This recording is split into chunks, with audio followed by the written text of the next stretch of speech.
This video is sponsored by Manta Sleep.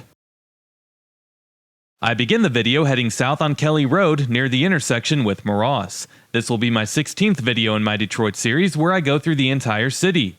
For this video, I show you the area of Detroit that you'll want to avoid coming through when visiting the city.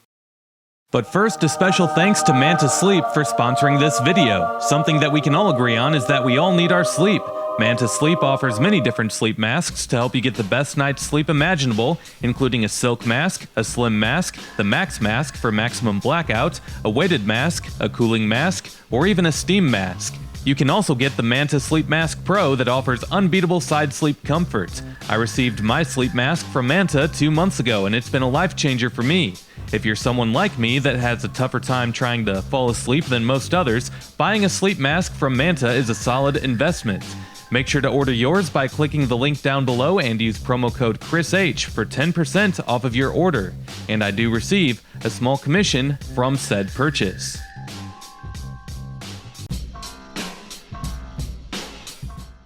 I'll mostly be heading through the 48205 zip code, which has had a few nicknames, such as the Red Zone and even the 4820 Die.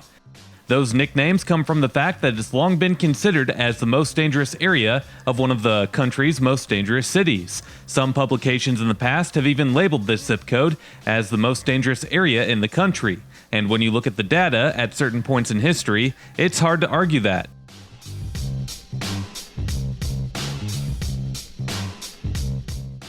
Towards the left, up ahead, is Denby High School, home of the Tars. The school opened in 1930 and was listed on the National Register of Historic Places in 2005.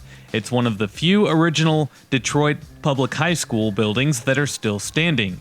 Among the most notable alumni includes late actor Wally Cox and late actress Julie Harris. Denby is rated as a D+ on niche.com, so it's definitely not the best academically performing high school. Meanwhile, this is what the block looks like opposite from Denby High School off of Kelly.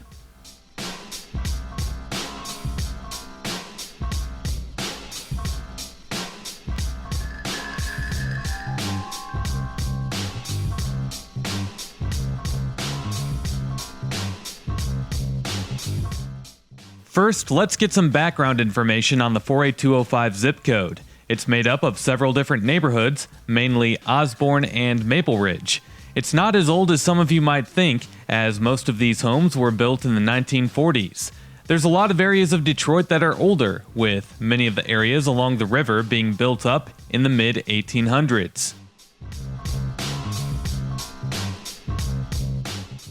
The 48205 zip code didn't see its glory days last for long, as shortly after the neighborhood was built, the city of Detroit started to decline. In recent decades, this area of town has been seeing a population decline like no other. The year 2000 census count showed that there were 67,000 people living in the 48205 zip code. Today it's half of that, as it's at 33,000 residents, and we can all expect that trend to continue flowing downwards. After learning what I share with you in this video, you can't blame people for leaving this neighborhood at such a high rate. Moving on with the stats, the median household income is $40,000 per year, which is higher than the other troubled areas of the city. Hold on as I get a lottery ticket real quick. Be right back. Alright, well, the real reason that I stopped is because I was actually recording a live stream while I was filming this video, and the live stream kept giving me trouble. I had to restart it like 3 times, and you can actually see the live version of this video by clicking the link in the top right corner of the screen.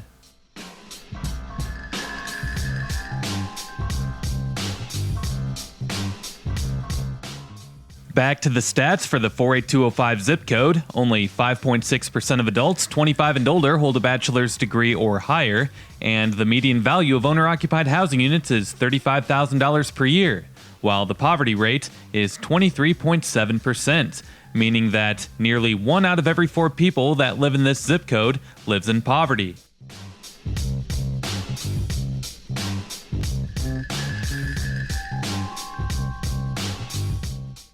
And now for the stat that all of you are wanting to see, the crime rate. The most recent data shows that the violent crime rate in Detroit's 48205 zip code ramps up to the rate of 3,600 for every 100,000 residents, and the property crime rate is 5,011 for every 100,000 residents. It's said that any type of crime will happen in this zip code at a rate of once every 2.5 hours. That's not good. Speaking of crime, this is Gratiot Avenue, the main thoroughfare through the red zone. A 2019 Detroit News article highlighted that there wasn't a single 3-block stretch along Gratiot Avenue from downtown all the way to the city limits at 8 Mile that was free of crime. And that was back in 2019 when crime throughout the city was at an all-time low. Since then, crime has spiked during the pandemic years, and things are really bad along Gratiot between McNichols and 8 Mile, which is where we are right now. Small businesses line the stretch of Gratiot Avenue, and break-ins, robberies, and gun violence are commonly reported. And as a result, these businesses are continuing to disappear as the crime rates continue to be extremely high, especially during the summer nights.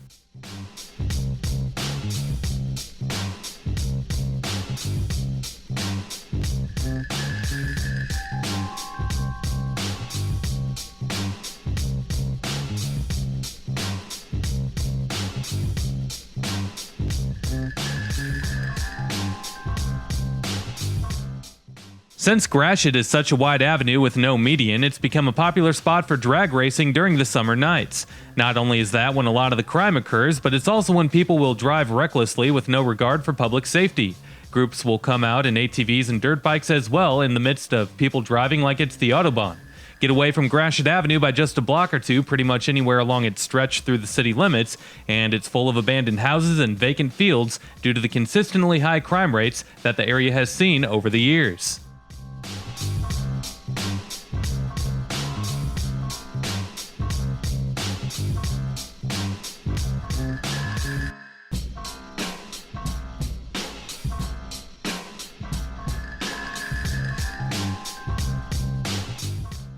In the midst of all the discount beauty supply, liquor lotto, cash checking, and cell phone repair stores, among other abandoned buildings, is the Assumption Grotto Church on the right, which was built in 1930. It's one of the few historic gyms that still stand in this area of the city.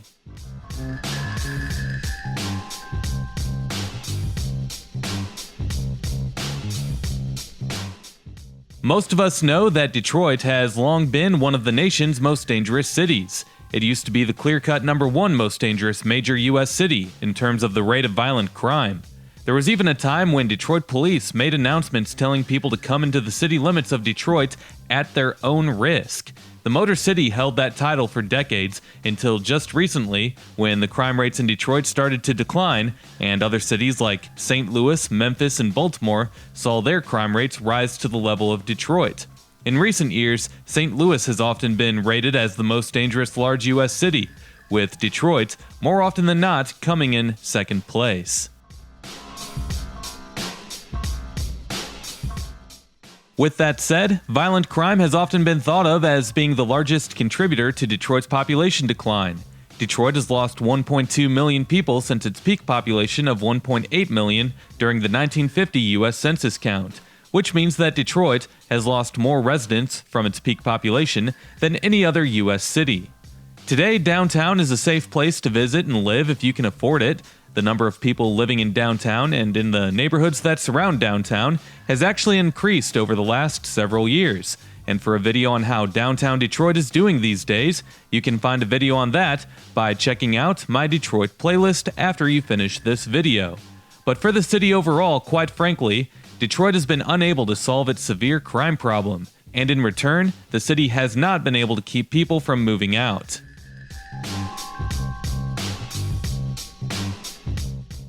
Well, now to bring up the crime stats again, it's hard to imagine that this area saw a higher rate of crime in decades past, but that it did. For example, in 2019, before the pandemic, data showed that there were 42 homicides in the zip code in the year 2011. And in 2019, that number dropped to 21. In the same time span, robberies dropped from 310 to 171, and assaults dropped from 679 to 628. Of course, we would all like to see that murder rate be zero, so there's still a long way to go for this area of the city, but at least that's progress, right? Then again, one could point out that those numbers were from 2019, which was before the pandemic, obviously, and the George Floyd protests. I tried looking for more recent data, but I couldn't find any articles with data from either 2020 or 2021 or even this year. And most of us know that violent crime, especially murders and other gun violence, has gone up substantially in our country's inner city communities since 2020. One could also say that when you factor in the population loss for this zip code, that the crime rate today in the 48205 is around the same that it's always been. While the number of crime in some categories have dropped in half, so has the number of people that call this area home. Now, I've made a lot of videos on cities over the last 2.5 years, and I don't think I've come across any other area, city, or neighborhood of a city so far that has lost half of its population over the course of 20 years, especially a larger community like that of 67,000, which was what the 48205 zip code had in the year 2000.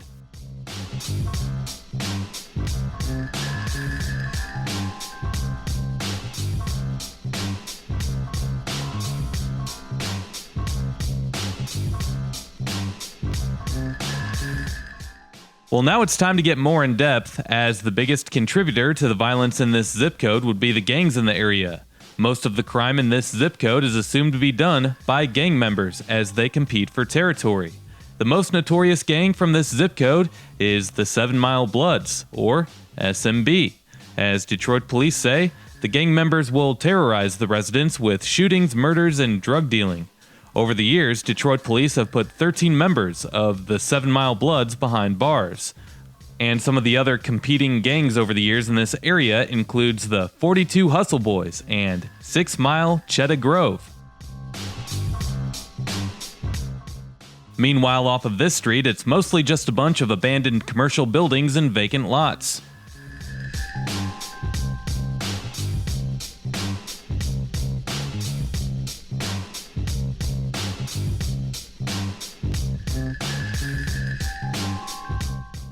Anyway, gang members from this area will spend most of their time selling drugs. Sometimes they'll even take their business across state line to places in Ohio, West Virginia, and Kentucky, according to police. Gang members will use violent crime to intimidate other gangs and gain control of their territory. There's articles out there that claim that 99% of the crime that is committed in Detroit's 48205 zip code is done by only 5% of the zip code's residents. And that kind of paints the picture that it's not all of the residents in this area that are the problem. Rather, it's the gang wars that go on in this area of the city. Most residents of this area want to raise families and live normal, fulfilling lives. And that brings me back to saying that this zip code went from a population of 67,000 in the year 2000 to a population of only 33,000 in the year 2020. You can't blame people for wanting to leave, people, and you can only expect that number to continue to drop.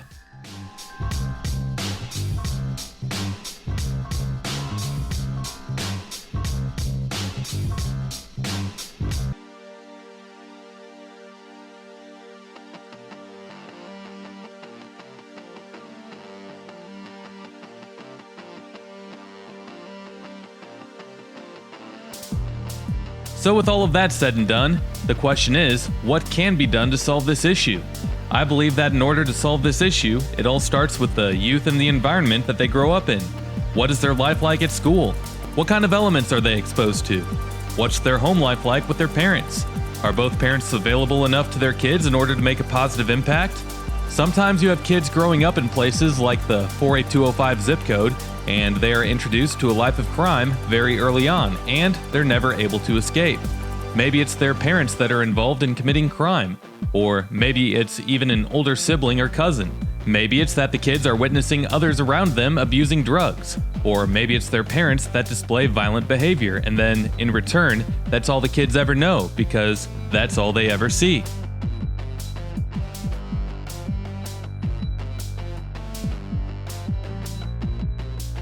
In my opinion, the best way to solve the issue is for parents to raise the next generation of their family to be better than their own generation. Now, I'm not a parent yet, so I can't speak from personal experience about how easy or hard it is to raise kids. But I was once a kid, and I saw things and observed. And I've done a lot of research, and I know that giving the kids things to do, such as being involved in sports or other social activities that are offered through school, could potentially give kids more solid ground to stand on as they grow older, especially if the neighborhood that they live in or the environment at home isn't good. There's articles out there that highlight people who grew up in Detroit's red zone that have put together organizations to help kids in this neighborhood, such as this place off of Kelly Road called Life Builders Detroit, which gives kids an opportunity to be in a safe environment away from the crime-ridden streets of the 48205 zip code. If more places like this can come about and make a positive impact, then that could possibly help better raise the next generation that grows up in this area. Here's an article from the Detroit News that features a grown man who grew up in this area and is now a part of an organization that's called D-Live, or Detroit Life is Valuable Every Day, in which he explains why he's passionate about helping the youth from the 48205 zip code by giving them opportunities to learn skills for jobs, among other things.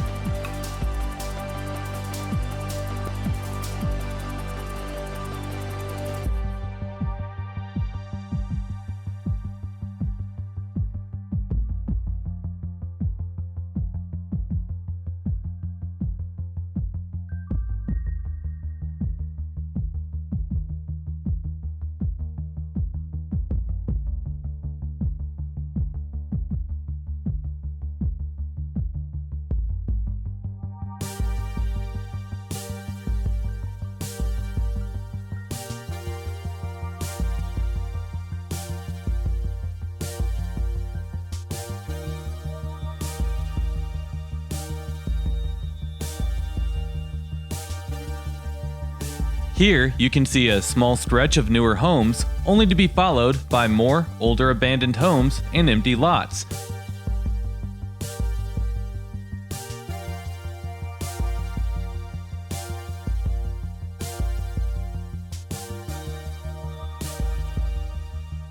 Now, Detroit's current mayor is Mike Duggan, who is the 75th mayor for the Motor City and has been in office since 2013.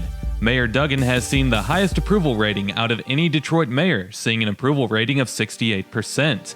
One of the first things that he did as a mayor was install LED streetlights throughout the main thoroughfares of the city, which, as you can imagine, received a lot of praise. One of his key focuses throughout his term has been to remove all of the abandoned houses and other buildings throughout the city. Data shows that removal of urban blight can help reduce crime significantly as it gets rid of opportunities for criminals to run trap houses and other things, and it makes for better redevelopment opportunities. Duggan is doing more than any other mayor has in this category for the city, including putting in a lot of effort to bulldoze the giant abandoned auto factories that Detroit has become known for over the years. In the 48205 zip code, there aren't necessarily any giant auto factories to demolish, just a lot of abandoned houses. And while reading another Detroit News article from 2019, the article claimed that during a time span of 5 years, that over 1,600 houses were bulldozed in the 48205 zip code, which has lost 30,000 people in only 2 decades. And with this video being filmed and uploaded 3 years later, you can expect that number to be even higher. And throughout this video, you've seen a lot of empty lots where abandoned homes have recently been torn down.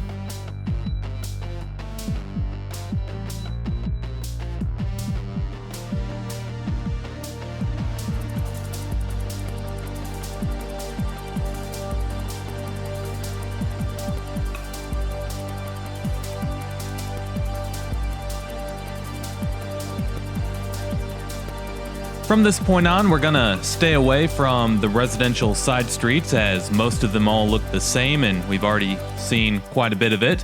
We're gonna check out the main thoroughfares and see what they look like through this part of the city.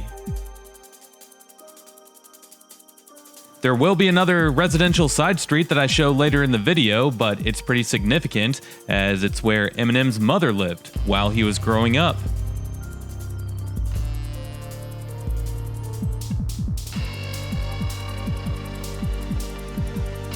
To the right is Casimir Pulaski Elementary and Middle School.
And now I'm heading west on 7 Mile, near where the intersection is with Kelly Road.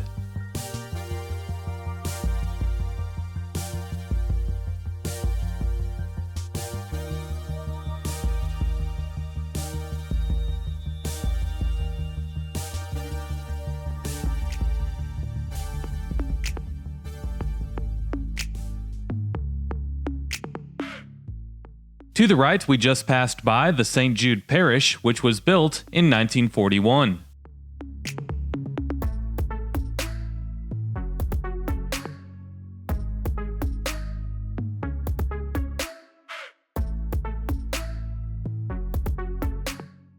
Now, I say this all the time, as when people who are not from the Detroit area think of Detroit and they think of ghettos and hoods, they think of 8 Mile Road, and 8 Mile Road is famous for Eminem's movie 8 Mile and for other rappers, and just for culturally being known as the separation line between the white suburbs and the black inner city.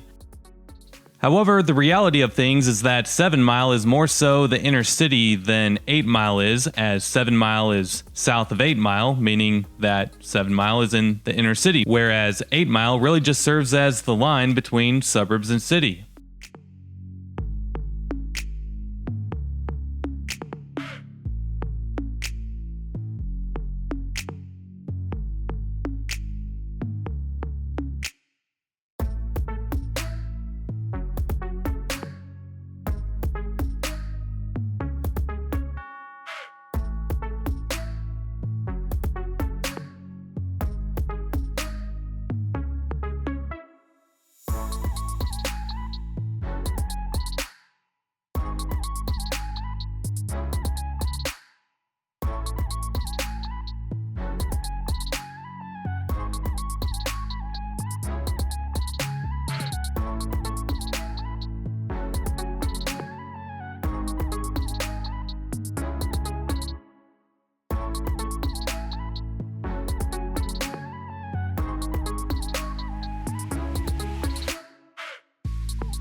To the left is Osborne High School, home of the Knights. The name comes from Laura Friel Osborne, who was the first female president of the Detroit Board of Education. The school opened in 1957 and is also in the heart of Detroit's Osborne neighborhood, which takes up a good majority of the 48205 zip code. This school has had its issues over the years, including some shootings, with most of them happening during arguments between individuals. Back in 2017, the school was almost closed due to poor academic performance, but the high school was able to stay open as the neighborhood fought for it, saying that the school was getting better, and hopefully those claims are true.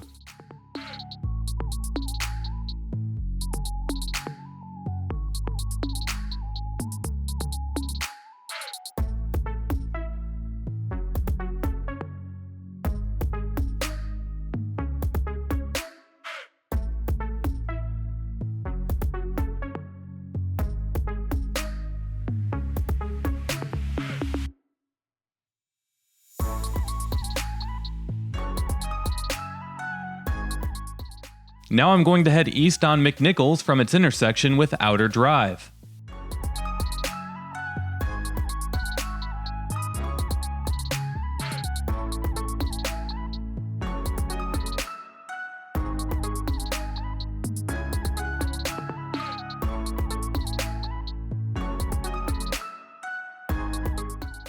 As you can see, it's very similar to 7 Mile, with many abandoned commercial buildings and vacant lots.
And once again, I made the stop because while I was filming this video, I also had a live stream going on my YouTube channel, and the live stream kept going in and out of service, so I had to stop about 3 times throughout filming this video to mess with the live stream.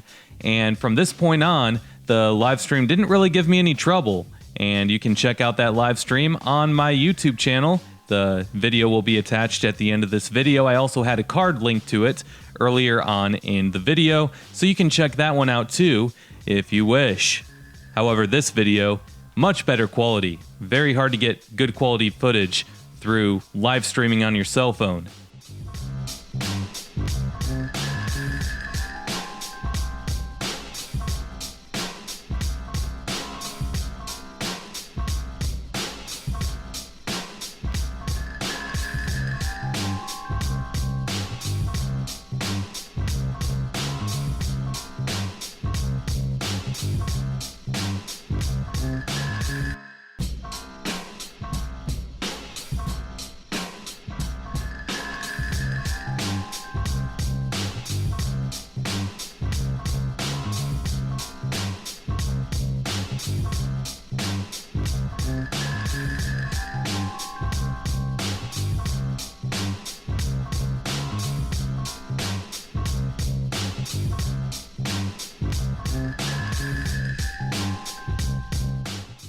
And 8 Mile Road serves as the northern boundary for not only Detroit, but also the 48205 zip code, and we're going to take it west over towards Hoover.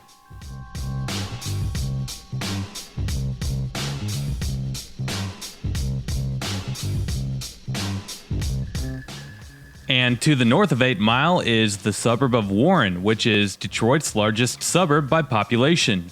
And here you can see the economic stats for Warren, along with the crime rate.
And now we're in the far west side of the area that we're going through in this video, and we're heading south on Groesbeck. The street quickly turns into the name of Hoover Street, and it heads due south.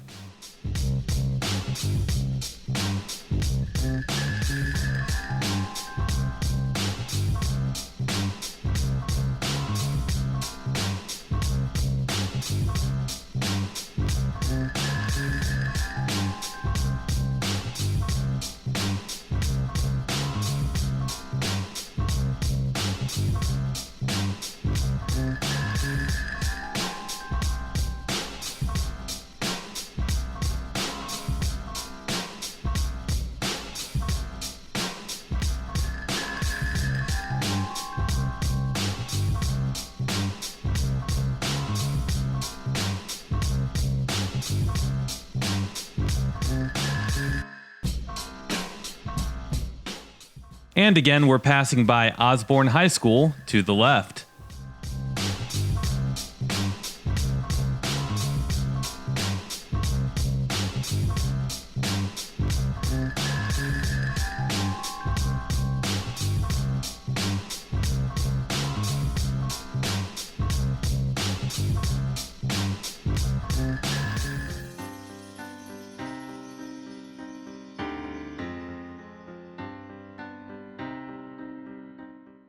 And now I skip the video ahead to the intersection of State Fair and Dresden.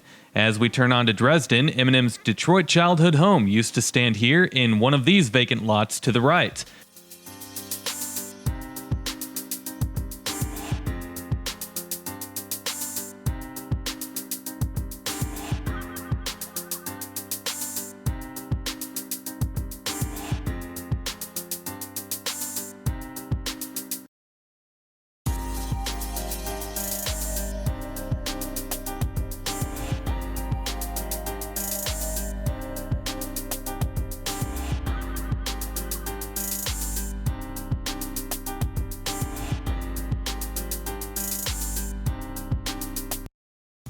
The home was demolished in 2013 and was one of around 70 abandoned homes along Dresden Street. With that said, here's a shot from Google Street View of his house from 2013, right before it was demolished. Google says that this photo was taken in September of 2013 and the house was destroyed in November of 2013.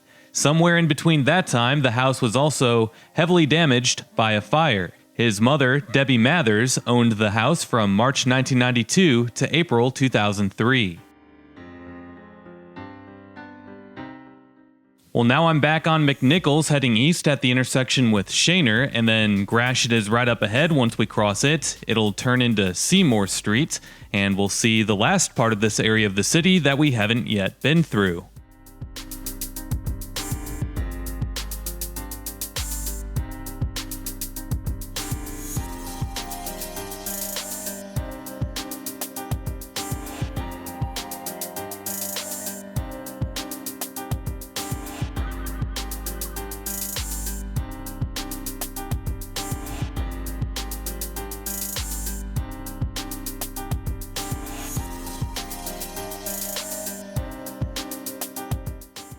So I get a lot of comments on my videos asking me if I'm ever afraid to go through any parts of any city. Yeah, I'm a little bit nervous every once in a while, I'll admit, but overall not too much. But the one thing that I do get nervous about is other drivers and how they're going to respond. And right now I'm going 30 in a 25 mile per hour zone, and this guy comes barreling through because he didn't like how slow I was going.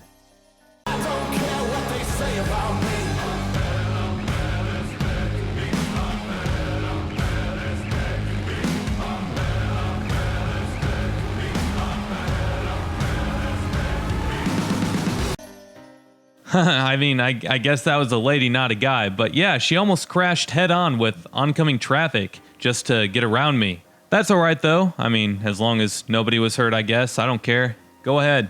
I'd rather someone get away from me than tail me forever, so yeah. She gone. Bye, have a great time.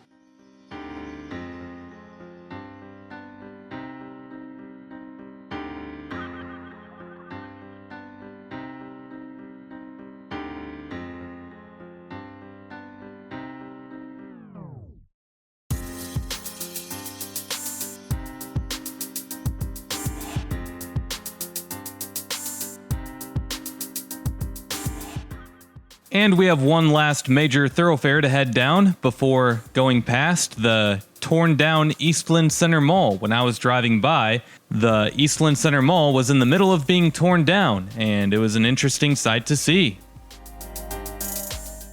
But yes, this is Kelly Road, and a portion of it serves as the border between Harper Woods to the east and Detroit to the west.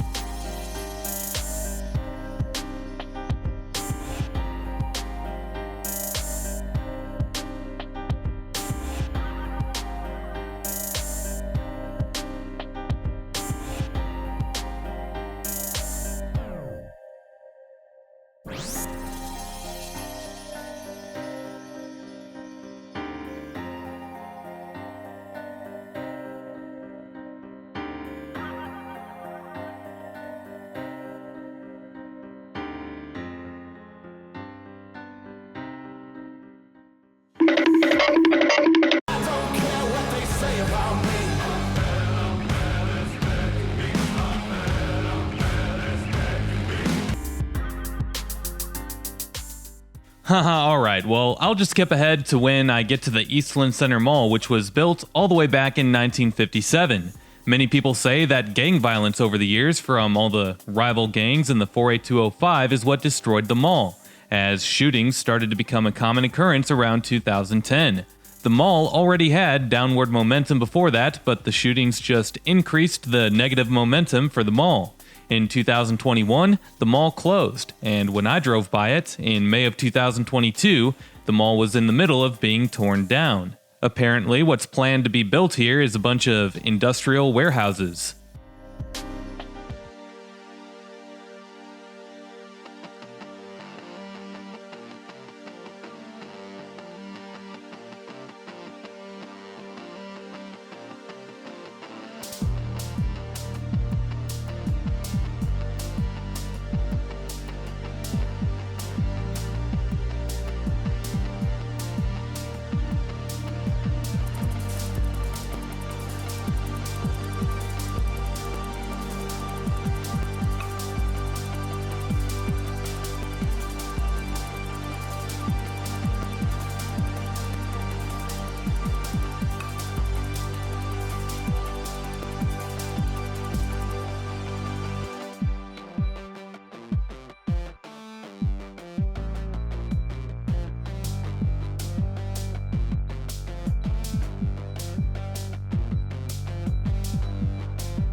With that said, I do end the video here. If you enjoyed this video, make sure to drop a like, comment, and subscribe if you haven't already, as doing all of those things helps these videos destroy the evil monster that is the YouTube algorithm. Also make sure to hit that notification bell and select yes, so that you can be notified every time that I upload a new video. If you enjoyed this video, then you might enjoy checking out some of the featured playlists on this channel. Videos with amazing insights on other places like what you saw here can be found in my Detroit playlist, my Michigan playlist, or in my American Hoods playlist. Last but not least, if you can't get enough of me on here, you can always go follow me on my other social media accounts, and those links are below. We'll see you next time. Peace.